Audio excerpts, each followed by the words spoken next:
Hello everyone, welcome back to Rough Cut Woodworking. In this tutorial, we're now going to make elevation drawings from our top view that we made last time. In other words, if I'm looking straight at the sink, standing here, looking at it, what will it look like? This way it puts it in a better perspective and proper scale so you can see how big the cabinets are in relation to each other. And if things don't work out, you can make changes to your original drawing. So we'll just kind of zoom in over here and start drawing. Now again, I'm using AutoCAD, but any drawing program will do this just fine. And even if you're on graph paper, it's still the same thing. We're just drawing extension lines and anyway. So we already know here, if this represents the floor, then the ceiling is 96 inches up. So there's my ceiling. Now obviously these extend out further than I need, but all I'm going to do is draw lines extending the ones I already drew so that I can keep the cabinet widths. Then heights is what I'm working on now.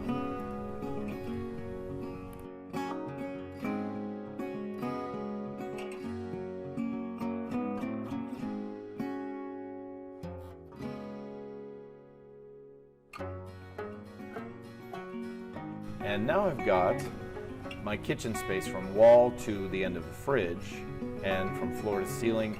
The widths are there. Now not all these lines are lowers and not all of them are uppers, so now I need to reference what I've got.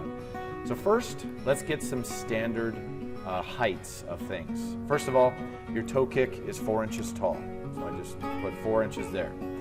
In my kitchens, I do a 4-inch gap at the top for what's called L molding and crown molding. So I'm just going to put a line to represent, that's the gap, and that'll represent crown mold. I'm not going to put in a lot of detail there, but that gap has to be there.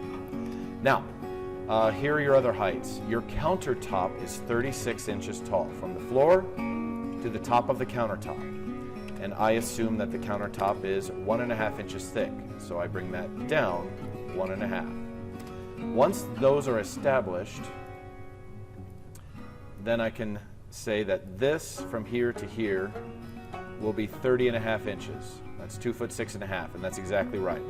My cabinet boxes that I make are 30.5, plus a toe kick, plus a countertop gives me 36. All right, now moving on. The gap between the countertop and the bottom of the upper cabinets is 18. Just go here and click up 18. I still have no idea how tall these cabinets are until I actually go and measure them from there to there. So they're 3 foot 2. There's 38 inches tall. Fantastic, that's fine.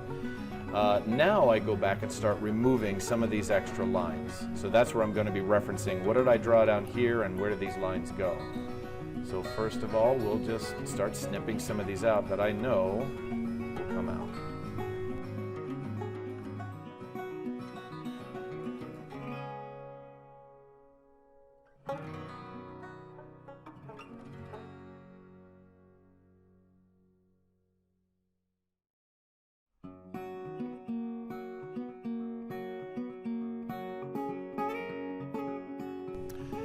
Now that I've got a vast majority of everything I need cut out done, a few other minor things. So I have the main boxes are here.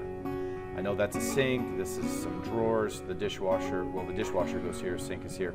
The fridge is here. How big is the refrigerator? There should be some upper cabinets above it. Standard refrigerator is 36 inches wide like we mentioned before, so I did a 37 to give it some space. But it's 72 inches tall. So I normally will do a 74-inch opening, again, to give it a little bit of leeway on the height to make sure that everything fits correctly. And then we just kind of trim everything out again like that. All right. Then I can draw a line, and this one automatically snaps there. Now I've made 2 doors. All right, 2 doors. This one is drawers, this is a sink, and so forth as we work our way down. Now you decide what to put in each of these. Hopefully you've already made that decision when you put them in your top view. So if this is a drawer cabinet, if this is 4 drawers, then my standard heights, the top drawer is always 6. That's pretty similar across the board no matter who you talk to. I have two middle drawers that are the same height and then a bigger one at the bottom. So I do 7.5.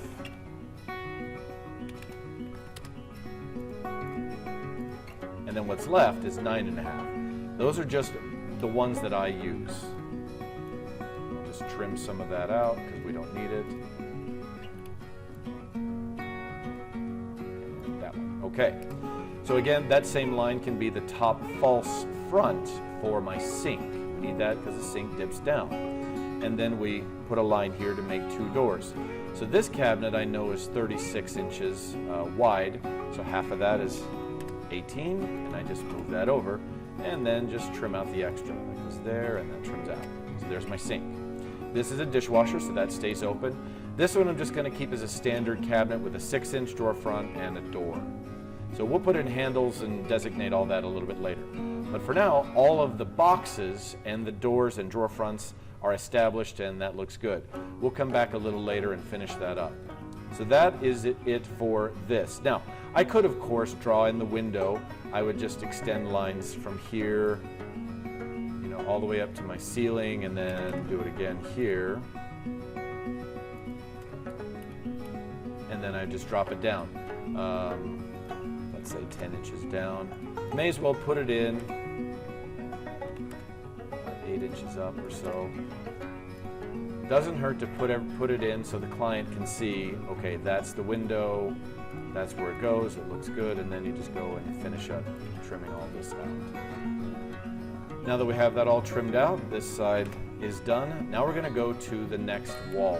And all I have to do is take this image and rotate it. Let's move it over first. And then we'll rotate it around and do the exact same thing.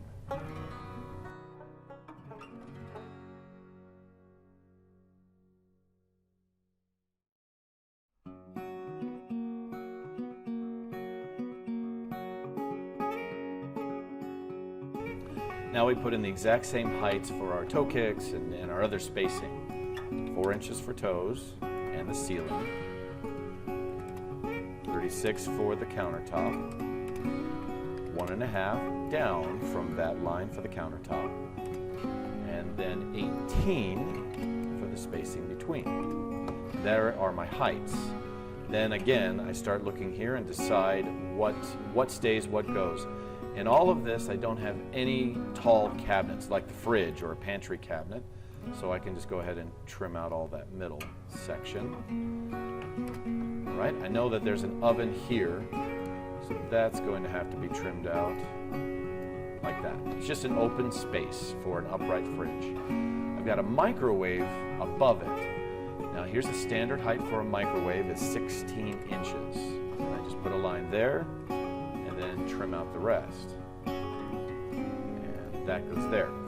So that way this will fit a microwave perfectly. They're made for that kind of space. So as I look down here, the upper cabinet here is just 2 full cabinets. So I just match what I've got. And then we have a small cabinet and then this corner cabinet, which I can see here. So these lines are correct. That one needs to go, and the rest of these look all right. From here, it's just cleaning up a little bit of these extra lines that don't belong. Good. Now again, we start putting in our doors. It's a 41-inch cabinet. That'll be a 20.5 and a 20.5-inch door.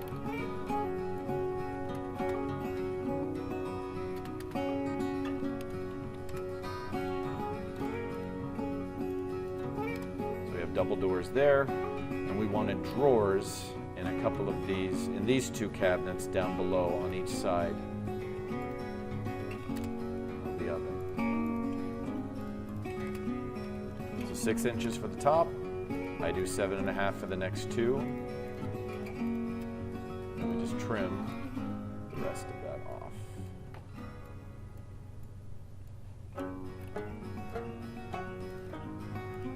Of course, that represents our filler strip.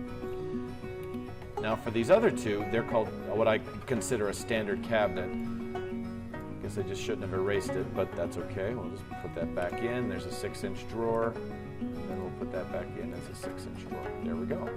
Corner cabinet doesn't have any drawers, and now all of these boxes are established, the right sizes, and everything is correct. Now you go in, and to make it look, like a real kitchen, go ahead and just draw in your handles. These do not have to be very ornate. I just draw a line, as you can see from what I did before. Just straight lines to represent that's where a handle needs to go.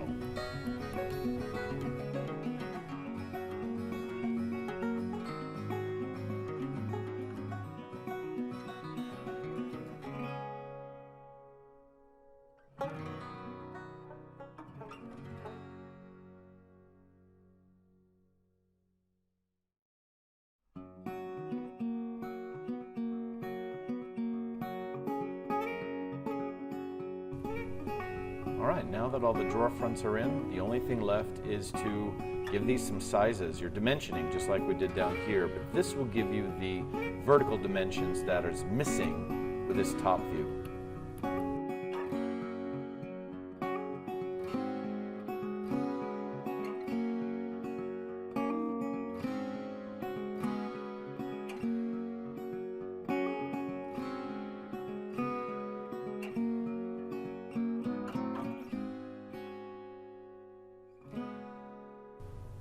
And there you have it. Now you have your two walls of elevation view.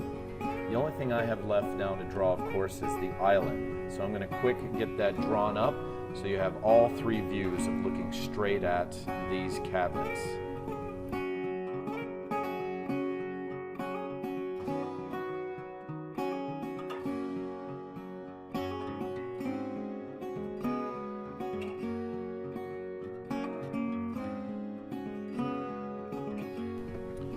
And there you are for the island. As you can see, all of the rules still apply to the island. The only main difference is that there's no wall on each side. Now, this is a good elevation drawing for a client to see. And as you saw, I also put in a different drawer size. You can go ahead and dimension that as well. There are some small differences from my drawing to reality. For instance, the toe kick on this island, I bring my toe kick in about 2 inches. And that's something that I would do when I build it. So while the line doesn't come all the way down, I could take the time to draw that. That's fine, but that is just something that isn't represented on here. Also, the countertop is going to overhang probably 1.5 inches or so, 1 inch to 1.5 inches. That's not reflected here, but it will be that way when it is made. So hopefully this tutorial was helpful for you to see where all these lines come from, how it sets up, and some standard distances, some sizes and things to think about while you're doing your elevation drawing. Thanks again for watching.